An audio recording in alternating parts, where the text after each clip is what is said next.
Thank you for sitting in. And Alan, I'll let you take it away. Great. Thanks, Doug. And good afternoon, everybody. Thanks for letting me crash your party here. I do appreciate the opportunity to be here and see some folks that I know and meet some new people as well. So in my capacity as an SBA lender with First Internet Bank, the most important value, in my opinion, that I can provide is the feasibility of execution when we're looking at loan requests. That's everything from making sure that the tax returns and the SIM say the same thing, right? Because we all know that that's not always the case, right? So the value that I'm able to provide to you is making sure that the opportunities that you're looking at, whether you're currently under LOI or you're getting close, is just to make sure that we're protected on structure. At First Internet Bank, we're very, very bullish on the relationship with Acquira and the ability to bridge direct industry experience gaps, utilizing the training and the background. And I thought I might as well mention something up front that I imagine might come into the Q&A portion, and that's how do we apply the Acquira fees towards your equity injection? Because I've heard that this can be a point of confusion or a point that isn't necessarily super clear.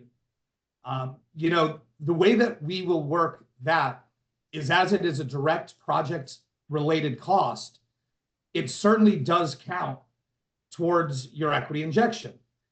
I simply add it as an additional line item in the bucket of working capital and closing costs. That way, anything spent out of pocket up front is able to be credited and counted. There was previous guidance that since changed that we were only able to utilize that credit if the payment was made from a business entity. And that kind of puts you in a rock and a hard place because you don't know how long the search is going to go on. Hopefully the first deal is the best deal and things keep running. But I think we all know that that's not always the case. We can certainly credit any sort of payment that's made on a personal level towards that as well. So I just want to be clear about that. So if you as an individual make your payment into the Accelerator Plus, if you are taking advantage of the ACE program or any of the above, we can utilize that. And the best way is to make sure that I know up front, hey, Alan, I spent X and I want to make sure that I'm getting credit for that. It's really not that hard. I mean, I know we have a deal that, Rich Coppage is on the call. Good to see you, Rich. And we handled that real quickly yesterday. I got an invoice, a proof of payment, credit was applied, and it's really not that big of a deal. So I kind of wanted to share that with you guys. As in regard to industries that First Internet will lend on, we are industry agnostic, but we are very bullish on the home services. And there's a lot of alignment with the types of businesses that the AEs in the program are looking at and the deals that we like to do. We're not afraid of anything close to construction. We want to make sure, though, that the metro area makes sense. I mean, we would look at a full-blown construction company as long as new construction was still favorable in that market. I'm in Tampa, Florida. There's cranes in the sky everywhere. Traffic is terrible, but I've got the Gulf of Mexico and no state income tax. So, it is a trade-off. But for example, here, there's definitely industries and things that would be looked upon more favorably. At the end of the day, what we want to see in a business, in a target, is adequate debt service coverage in the most recent tax return. We're tasked by SBA rules to underwrite to the last verifiable period. Verifiable would be defined by the business tax return, since we will get the transcripts verified using a third party like TaxGuard or others. Some of us have been through this before. You get the Form 8821 signed off on, and it just makes sure that the tax returns that you're looking at, that we were provided with, are the same numbers that were provided to the government. And if there's any discrepancy there, we'll know, and we can do some deeper digging. It's almost an additional layer of due diligence. Another thing is, we don't formally require equality of earnings. However, we sure do like when one is performed. It really makes the credits officer's job a lot easier because when there's such a deep dive performed, it answers a lot of the questions up front that'll come down the line. I like to structure loans with a line of credit. I think that undercapitalization is the number one risk in any business having challenges. And for that reason, we are not afraid of an overfund. Every group is different. My last bank was not the case. That's why I don't work at that bank anymore. We've got no collateral requirement. We will look at a $5 million opportunity with no real estate in the deal at all. Because what we're really looking for is lending money to sharp and informed individuals on businesses that not only have historic performance, but the opportunity for upside. That's essentially our appetite. Those are the deals that we're getting home on, and those are the deals that we're doing a whole lot of. The line of credit is nice. If you have it, you can use it. If you don't need it, you're not paying on it. The way we do that is a 36-month interest-only draw period, and it can be used for working capital or any real business use. After the 36 months is over, we either extend the draw period, or if you no longer need the line, we term it out and can assign another line of credit, which is the avenue it seems that most people like to take. I'm capped at $500,000 on the line, but we always need to justify the working capital. Even in an overfund situation, we need to make sure that it makes sense. I feel that those are kind of some of the high level, issues and items that I thought would be appropriate with sort of leading with. But I think the best use of all of our time would be, with your permission, Doug, to open it up if people do have questions, or if there's something that I should have gone deeper on, you'll have to forgive me. It's not that I'm unprepared, but I didn't write anything down. I can do this in my sleep. So I'm here. I'm at your disposal. And again, I'm very grateful to be here. So thank you. Well, good. No, I appreciate that. And I tell you what, I've got a couple I want to work through because I've been capturing, we've got some, frequently asked questions. I want to knock those off first, and then we can get into a little more of the nuanced questions, perhaps. One of the big things I'd like you to talk about, Alan, first, way at the top of the stack, is the notion of the difference between SBA lenders, those that are so-called preferred lender banks and those that are just an SBA lender. Sure. So many banks advertise that they do SBA lending. I'm very aware of the market. I've got a lot of friends in different banks, and they're all a little bit different. First Internet Bank is a preferred lending partner of the SBA. What that means is that we've got the delegated authority of the SBA. We're empowered to make all decisions in-house, including formal approval on behalf of the SBA. So though the process can be a bear, the fact is we need to underwrite to those standards because we're acting on behalf of them. A lot of other banks that do SBA lending do what's called GP, or general process lending. What happens then is you get all the way through the process. Some of us have been through it together. And at that point, they take the entire package and they ship it off to DC. Then they wait, right? If there's anything off or there's any issue, they call that a screen out. And very often, unfortunately, that will require the bank to start from scratch. With First Internet Bank as a preferred lending partner, I think we're number 7 in the country right now. We're number 2 for banks that average over $1 million per transaction. Our average deal size is $3.2 million. And we don't have to deal with DC. The only time that we deal with the SBA itself, quite frankly, is in a default situation where we're going to call in our insurance policy. Using easy math, it's a 75% guarantee. We make $1 million loan and it goes bad, the government will insure us up to $750,000 only if we checked every single box and we've collected every document on those checklists that, believe me, I hate sending as much as you guys all hate receiving. But the reason for it is to protect the bank and protect what's called our PLP, or our preferred lending partnership ability, so we don't need to deal with DC. I'm also happy to report that our portfolio is performing extremely well. So for that, we still remain very bullish in the business acquisition space, regardless of collateral position. So I think the point there I want to highlight, everybody probably picked up on it, but the notion is if you choose a preferred lender bank, they've got that the full power of the SBA to underwrite, approve, and ultimately fund the loan all in-house. So if there are snags, hiccups, fact-finding issues, anything of that sort that come up, you're dealing with your banker directly to get that done. You're not negotiating with a third party that may have the power to kick it back and, as Alan said, start it all over again. We did unfortunately have a deal like that recently where our AE did not pick Alan. He didn't even pick a preferred bank, but he went to another SBA lender who does a lot of volume. They're undeniably a big lender in the space.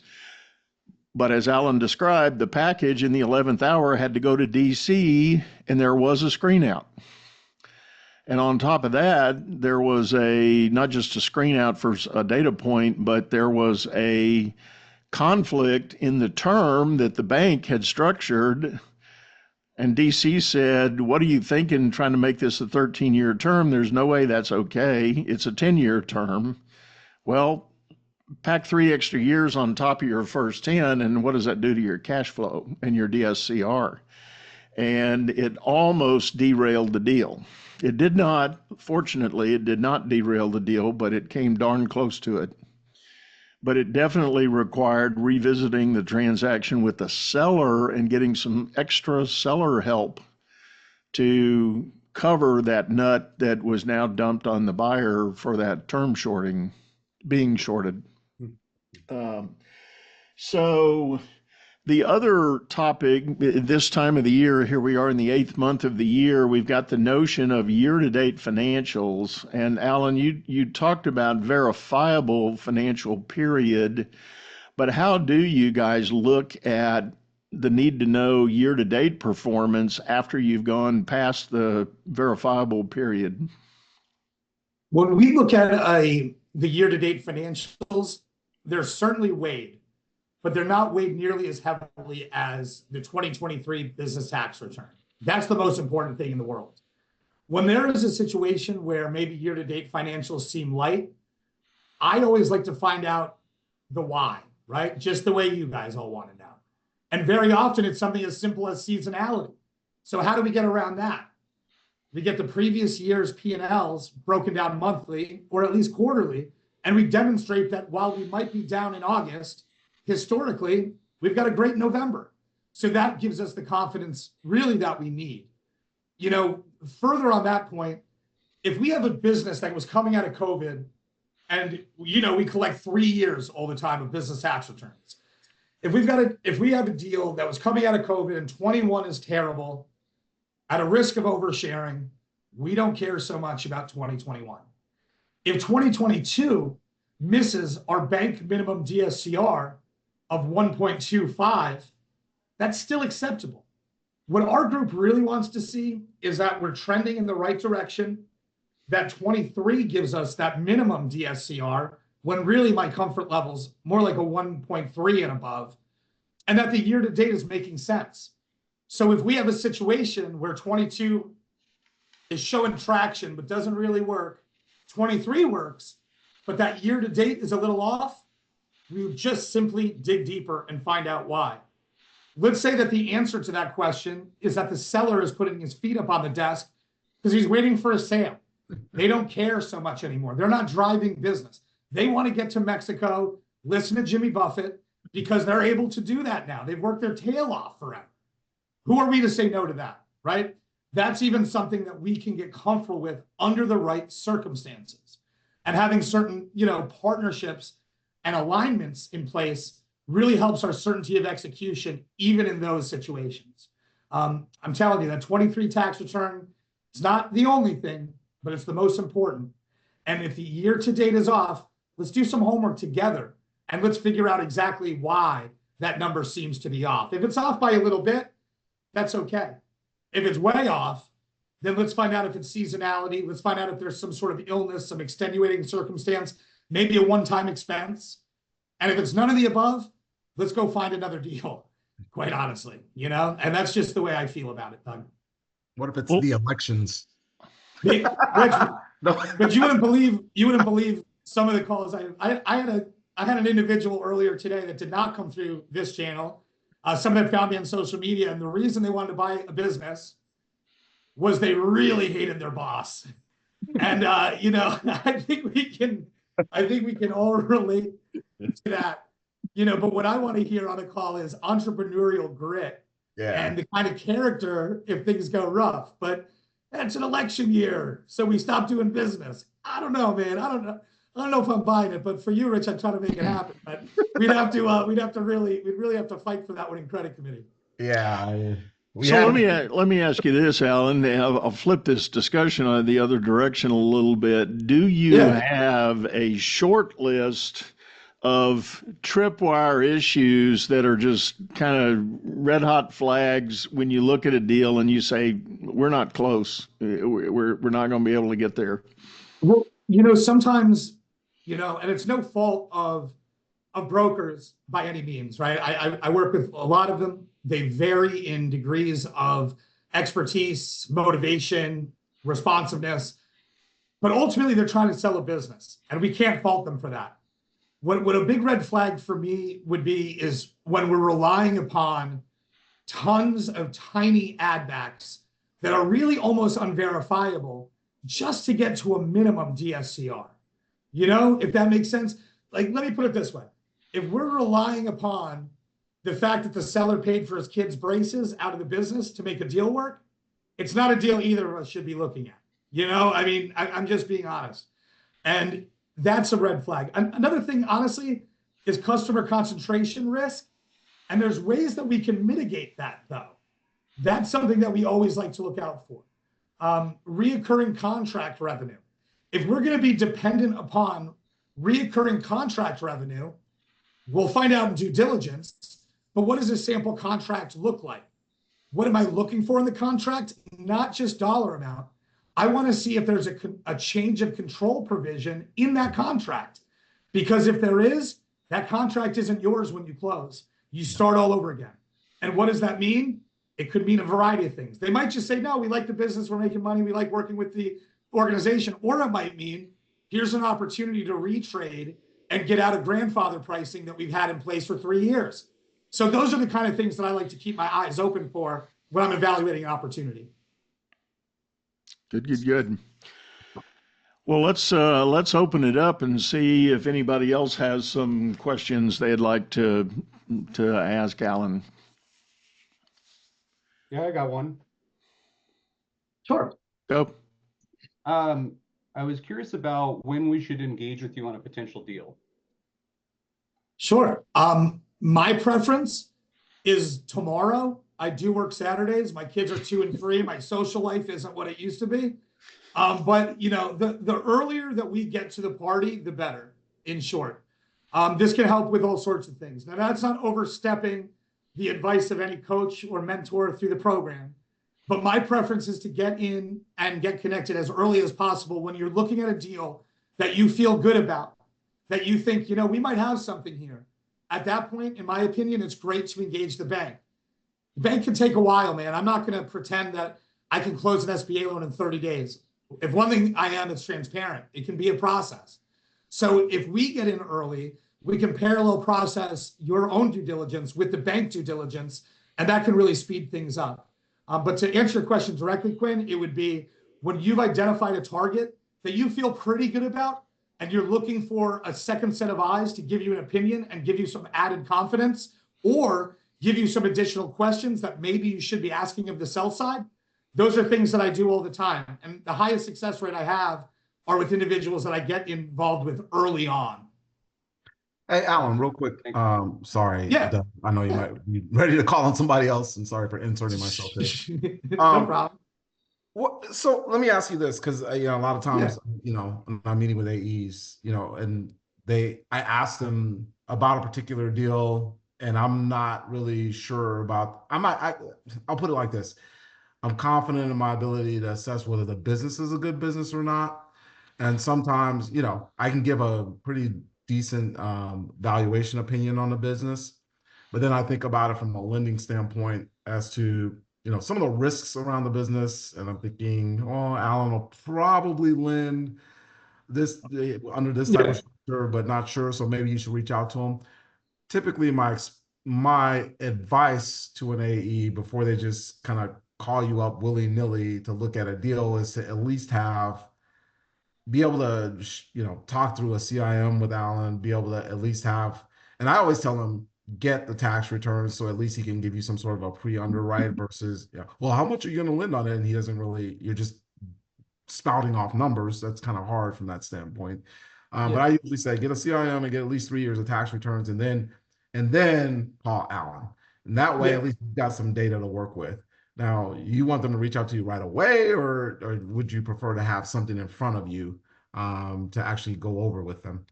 So I would prefer always to have the business tax returns if they're available. If we're in a situation where all that we're offered is the CIM or maybe some P&Ls, I'm okay doing a trust and verify if it's a situation where the broker, for lack of a better term, is kind of gatekeeping a little bit, and they want to make sure that something's going on there on the bank side before they're willing to release that info. Under that circumstance, I'd get involved earlier. But Rich, to your point, I should have been more clear. I'm talking about when you have a preliminary package that you want me to kind of dig into and beat up a little bit. That's really when I want to get involved, and that can be pre-LOI.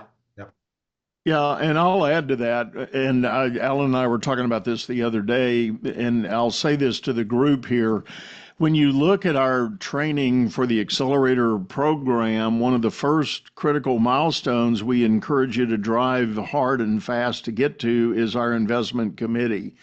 And we've talked about it recently, and I'll keep talking about it until it's crystal clear for everybody.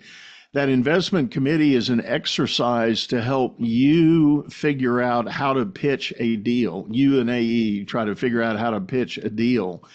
My logic in doing this is that if you will go through the training, find your deal that you want to pursue, make the queries you've got to make with the broker and the seller if you can to start building your data package, come to our IC, let us help you with kind of a critical eye on the deal. When you get through that process, you are immediately ready to go to Alan. And there are several on the call here can attest. They just recently did ICs. What did I do? The first thing I did was introduce Alan. And there was an introductory call made. So the package was ready. Alan had what he needed to talk about. And if there's enough ready, you can do, I don't want to speak for you, Alan, you can clarify, but you can do a little bit of a pre-commitment kind of with the AE, right? Yeah, I can get to a term sheet pretty quick. The IC decks are great because they're a good mix for me of a breakdown and summary of the business itself, as well. There's also a mix of business plan in there, right? Because the IC decks, as I've seen them, they're pretty good in that they kind of spell out the deal for me. So that way, when we're having conversations, it's more about getting into the minutia of the bank side. The high level stuff is already satisfied there, which really saves us a lot of time and helps us to get into a more confident position.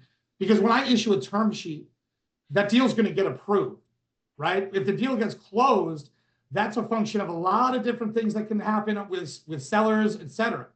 But we will get our commitment letter if we're confident in the term sheet, and the IC deck certainly helps with that.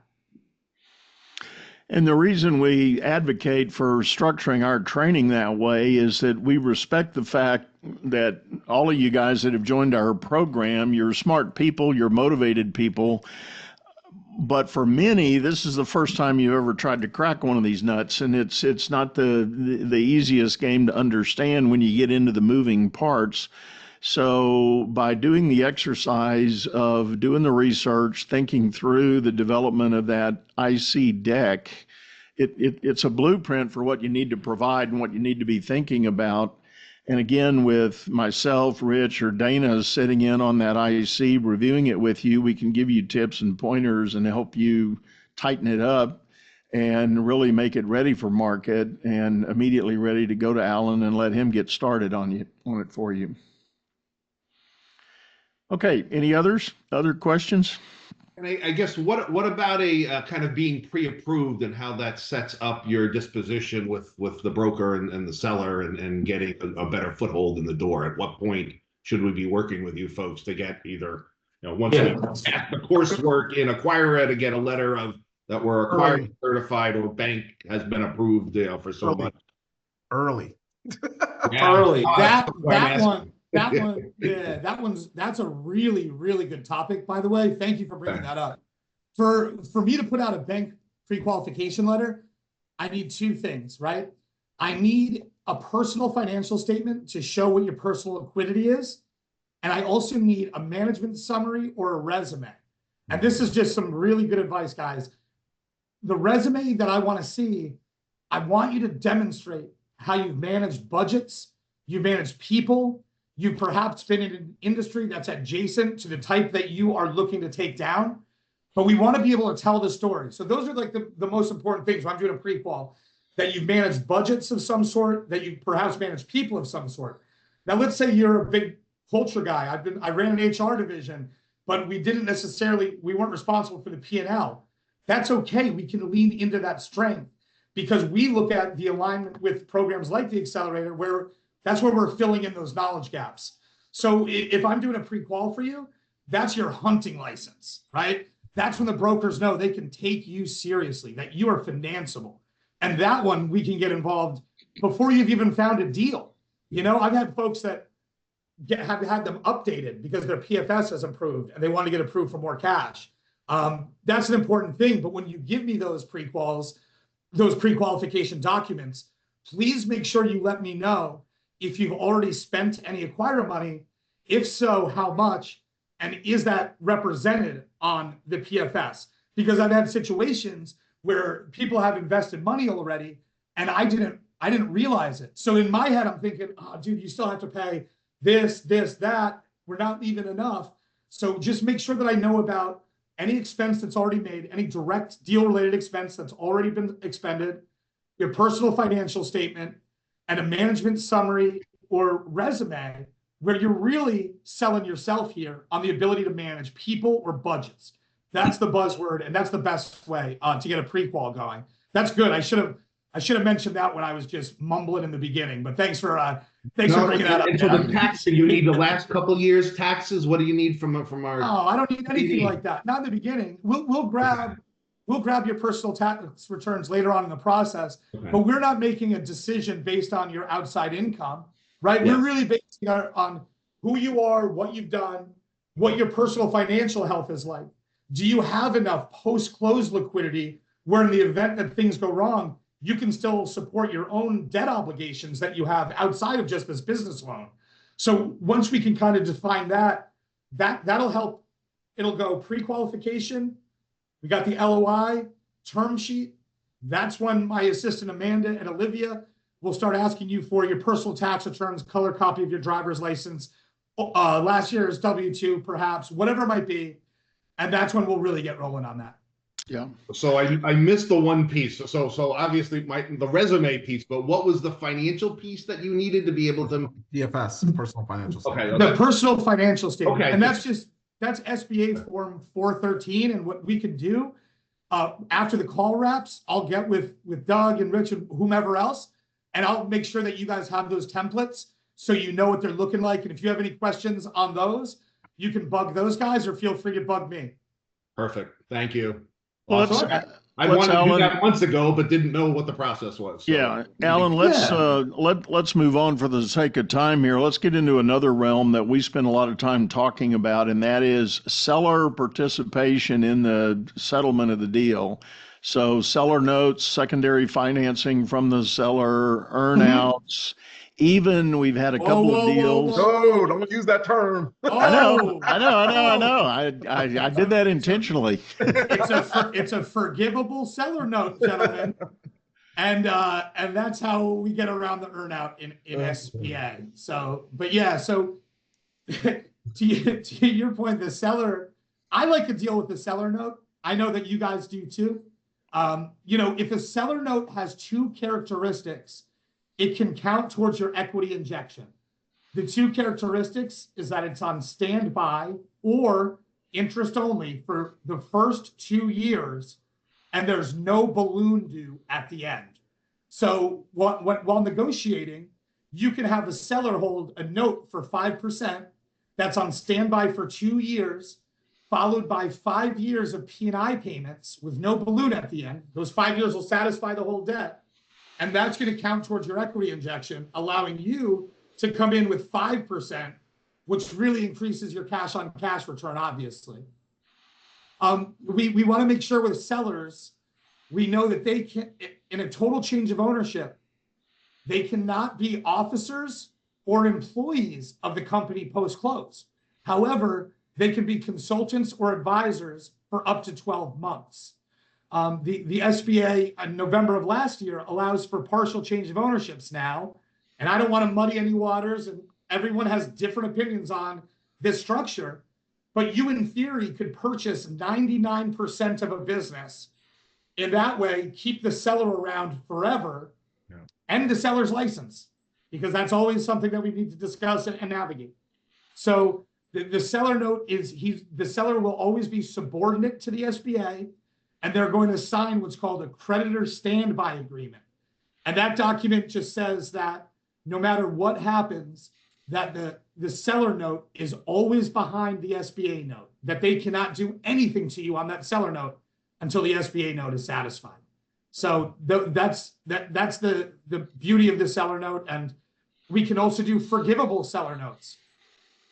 This is we're kind of getting into advanced math here, but think of it this way. You can't do an earnout. A seller thinks a business is worth $2 million. We've got a year that supports it, but we're worried about a customer concentration. 25% of all that revenue is coming from one customer. So how do we protect you from downside if that customer takes a walk?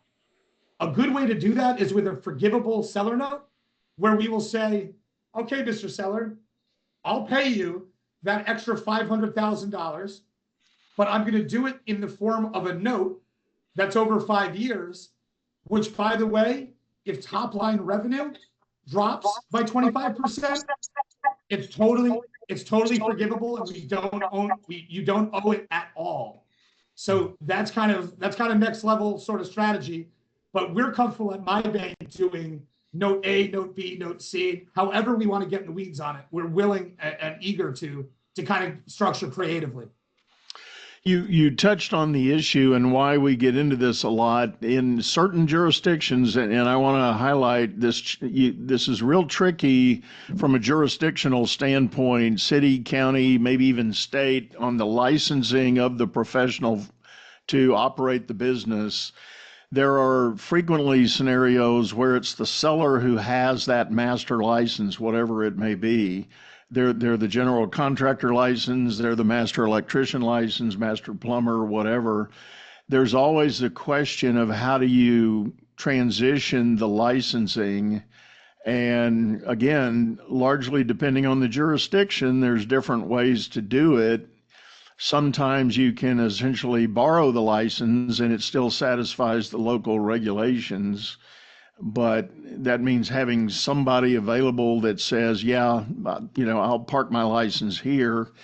And that's where we get into the notion sometimes the sellers want to stay associated with the business so that the license is perpetuated until a backfill can be identified. Right. And that's the way we prefer it too, Doug. I'll be very upfront about this. We do not like riding the seller's license. If we need to ride the seller's license in order to qualify the business, that's going to be a problem for us. What we would much rather prefer is a key employee other than the seller that's to remain, get them under an employment agreement, and as soon as we close, you start working on your license, however that might be. And the hard part is sometimes you've got to put some years in the industry before you can even sit for it. As Doug alluded to, it changes state to state, county to county, but it's interesting. I was unaware that you don't need an HVAC license in New York. I figured that out. That's great news. Here in Florida, it's not the case. And we want to make sure that we're not too beholden to the seller post-close unless they're going to retain some equity. And that can be 1%, by the way. Well, and I know we've run into some city and county jurisdictions as we move further east where they want the license holder not just to be an employee, but to be a partial owner in the business. Right. And that's a whole different set of parameters when you get there.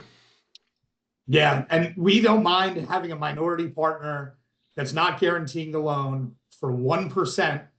That's a qualified person, a QP, as we call them, or whatever it may be. But I'm not telling you guys to give up equity. I'm not trying to get you to give up your pie, because when you get that 5-year PE exit and you're rich, you're going to have to pay that guy out, right? So you want to make sure that we're looking at the right businesses. And I always call it a deep bench. If you've got a couple folks that maybe they're ready to sit for their license, but they're not licensed yet, we can get comfortable with that too. But we just don't want to ride the seller in perpetuity unless they retain equity. Yeah. Well, and as you get deeper into the training, post due diligence, near pre-close, you'll hear us, especially when you kick over to the ACE program, you'll hear us talking about the licensing strategy and ways to mitigate that and create a long-term plan, not just live with the near-term impact of the transition, but actually have a plan for the long-term satisfaction of the licensing need. Hey, Doug. So I saw 3 people have their hand. I had my hand up on here. I don't know if you can see when people have their hand up. My hand went down. I don't know what the heck happened. James, I saw it. I was waiting for it. Yeah. So I just had a quick question for you, Alan. Sorry. Yeah, go ahead. Great to speak with you again. Yeah, man. So how do you guys think of buying a business where you don't live, right? If it's got a management layer, right? So there's like an operations manager or a general manager who's going to stay. They've been there 10 years, right? So obviously, if I'm going to buy a business, I'm going to be there, right? Right. But I don't necessarily want to live there, right? Mm-hmm. How do you guys look at that from a lender standpoint? And then secondarily to that, so you mentioned 1.3 for you guys is kind of, or 1.25 minimum, 1.3 is what you'd like to see. What do you actually see practically? Like what is the DSCR of deals that you're seeing actually getting closed? Is it closer to that minimum? Is it closer to a 1.8? Like what does it look like in reality instead of theoretically, I guess? Sure. So I would say that we're north of 1.25, but very often we're getting home and closing them with that. We as long as it's a 1.25, it's checking a box and it's totally acceptable. I've got loans closed this year anywhere from there to 1.4s, and very often too, it's because maybe if it's a little bit lower on the sliding scale, James, it's because we've got good projections and we have a good business plan to create efficiencies, improve profitability, or even expand offerings. So as long as we can look at the full story in what the business is going to do, it becomes less important what they've done before, assuming that 23 business tax return hits that 1.25 minimum. So to give like a skew of what I see, I've seen everything from 1.25 on the nose to 1.7 this year. We were able to get home on. Then to answer your first question regarding the absentee ownership, we need to be really careful because that's not like a First Internet Bank thing. That's an SBA thing. They are in the SOPA. We need to be careful with anything that can be perceived as a passive investment, right? It's the same reason why we can't buy apartment buildings or rental properties with this program, even though that's very active management. It's considered a passive investment. So to your point and your scenario, what I would say is have a plan in mind of how you're going to be making visits, stops. Once a month, I'm going to be traveling here and I'm going to be staying for a week doing whatever. And by the way, I've got a management team in place. If that's the story, it's a deal by deal basis. So my hand is not on a Bible or whatever. But it sounds like a scenario I could probably get comfortable with as long as we have a good story there. Gotcha. Sounds good. Yeah, before you jump to the next person with the hands up, just to point out, the equity fund itself scuttled a deal about 9 months ago because the AE said, well, I'll be there 2 weeks a month. Now, that sounds like a lot, but as Alan said, if you think about the scenarios on a deal by deal basis, this particular AE was buying a business in an unfamiliar industry, and that was a more or less a commodity. He had no on that industry. So, the decision was made by Chris to actually scuttle that deal because he just had no confidence that he could pull that off. So now, if it's a business that that you're familiar with, you own a company in that space, you're going to be there 2 weeks a month, you know what you're doing, that might be a little bit of a different scenario. So everything is, you can't take everything and throw it in check the boxes and check the box and think that it's going to work. Yeah, it depends on the industry too, Rich, right? I mean, when you're talking about a plumbing business, for example, I want you there. Yeah. You know what I mean? I don't care. I need you there. If it's, we'll do e-commerce deals here, on a deal by deal, because some of that stuff gets a little crazy, but those obviously you can do it. And James, there's also the opportunity where if you can relocate a business, well, then we can put together a plan with that. But I think the really easy way is to assume that the bank is going to want you to be around, really. But on a deal by deal, by all means, man, I'd be happy to entertain something, but it's going to have to really make a ton of sense for you to be able to be outside. But it would have to make sense for anybody, because you're putting millions of dollars. You're not going to do it. Yeah, I've talked to you plenty of times, James. I know you. Yeah. So you don't want to put millions of dollars on the line on a PG and then okay, guys, run that for me. Thanks. Unlimited, and it's an unlimited PG on a Gov program, ladies and gentlemen. Let's not forget. So you're never getting rid of that. Yeah. Forget about it. Yeah, forget about it. All right, let's move on. Quinn, you had a question. Yeah, you mentioned the forgivable seller note, and you gave the example of top line revenue. Yes. Do you ever look at other permutations or recommend other permutations like free cash flow or profit? No, never. Because here's the deal. You and the seller get into an argument over if you really have to pay that note or not. How are you going to verify without a shadow of a doubt that fact? So yeah, we can call it free cash flow, but what if you've increased expenses as part of your strategy? Maybe you've hired more people, you put another truck on the road, whatever it might be. Well, that's going to affect your free cash flow. The seller has a great argument that, well, if you didn't do that, it'd be this. Top line revenue is the best just because it's so easy to verify.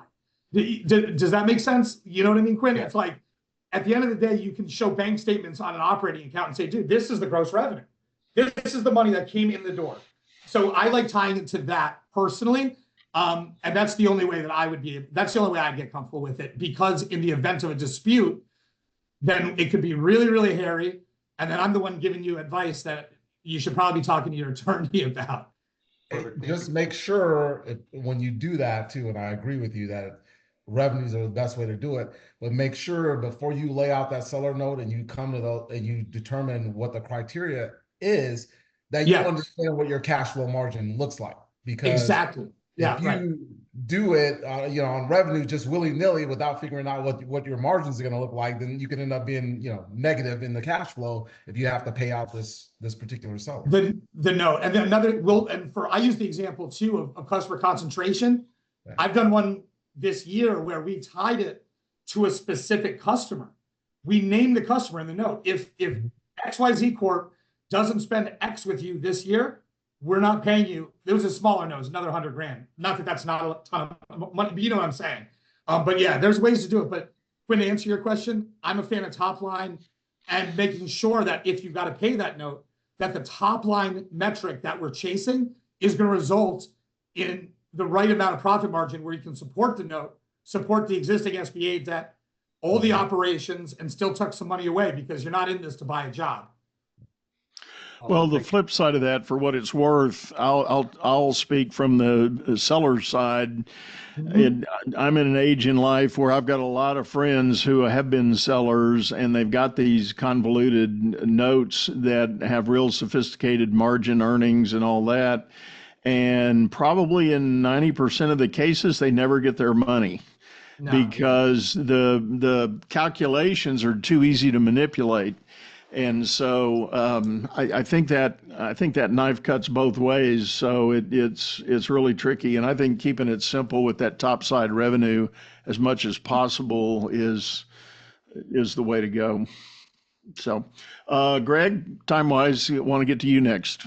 I just have follow-ups on two topics you discussed. One is related to licensing. So it sounds like, you ideally would have a key employee that you'd get under an employment contract to carry on the license.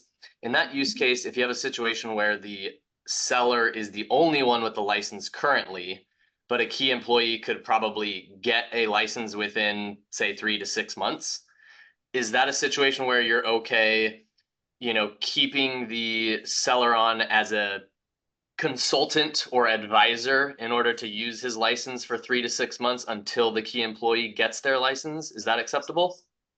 That's a good question, Greg, and it's going to depend on the jurisdiction of where the business is located, because remember, many will say the licensed individual needs to be an owner or an employee. So the seller cannot be an employee nor an officer. That's very cut and dry. So in theory, let's say that they, as a consultant, could qualify the business until that key employee is able to qualify the business. Under that, I would say no longer than a 3-month window is something that we would potentially be able to get comfortable with. I would almost advise them to have the seller have a real honest conversation with the seller, explain the need and say, hey, I think that we should kind of get, the XYZ employee to sit for that exam, even maybe before you close, just to try to spur that along, or at least get it scheduled. So we have something we can report to my back office.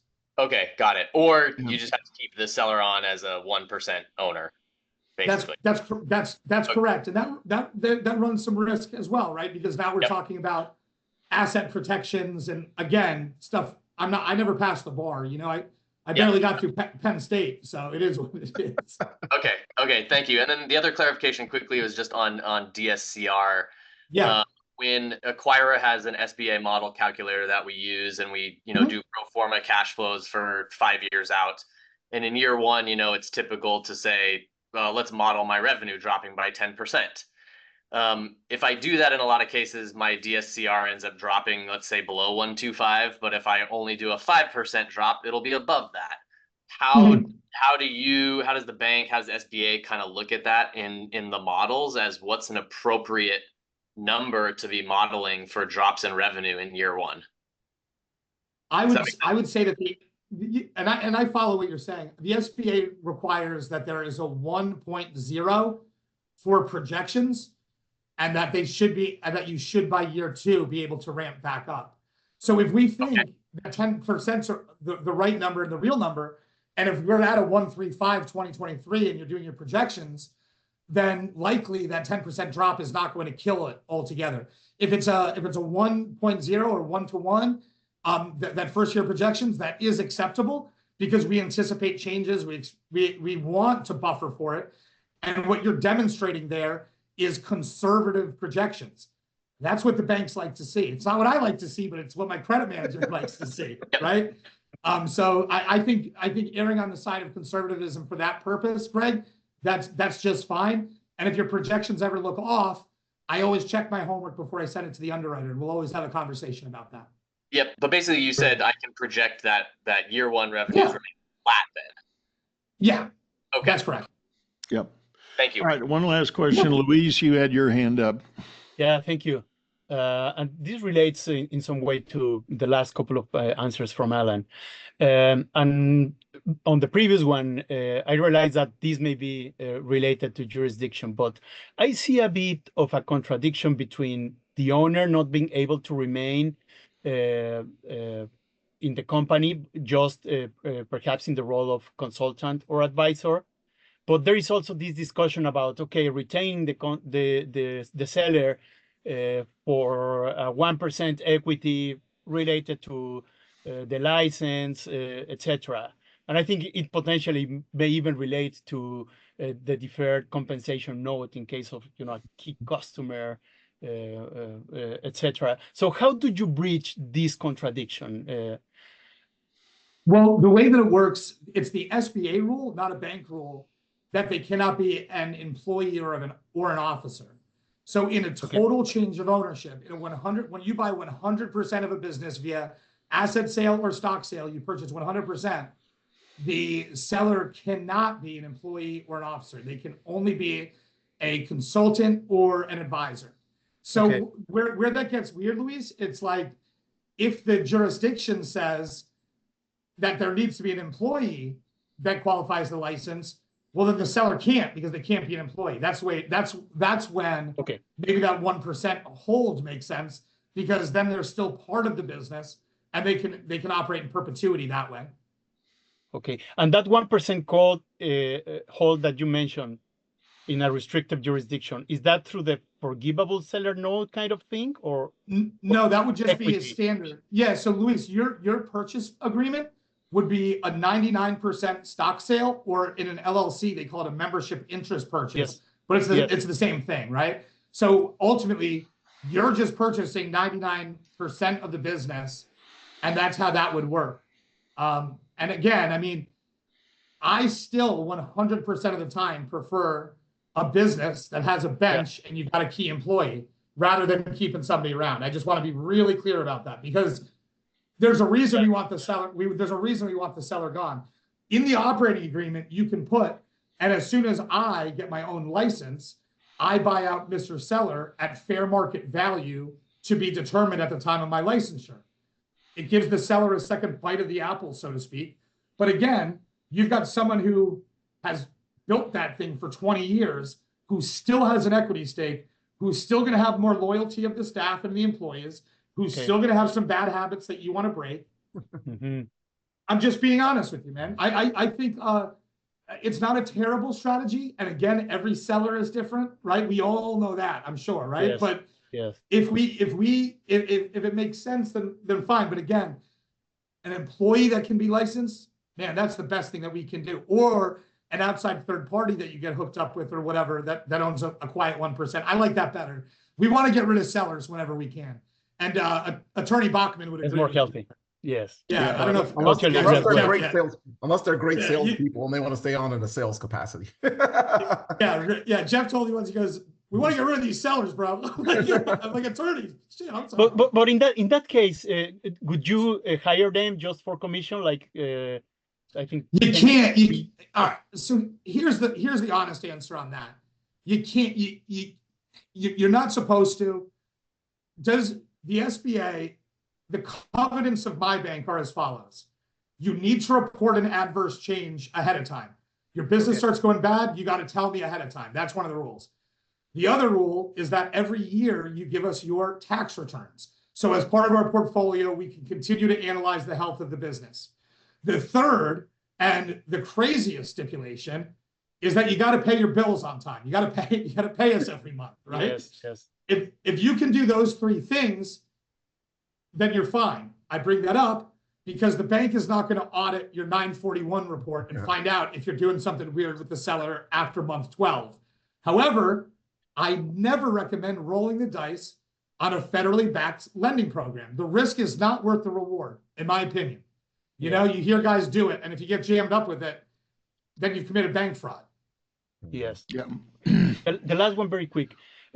Closing, you say that, impossible to close within 30 days, which makes total sense. What is kind of a fast response in a competitive market? 2 months? 3? Yeah, I would say 2 to 3 months, man. And that's honest. And I wish the answer was better. I'm happy to share with everybody on this call that we've hired 7 new underwriters. So the First Internet should be getting faster. You know what I mean? We've got top line, we've got a little bit of a queue, but we're moving.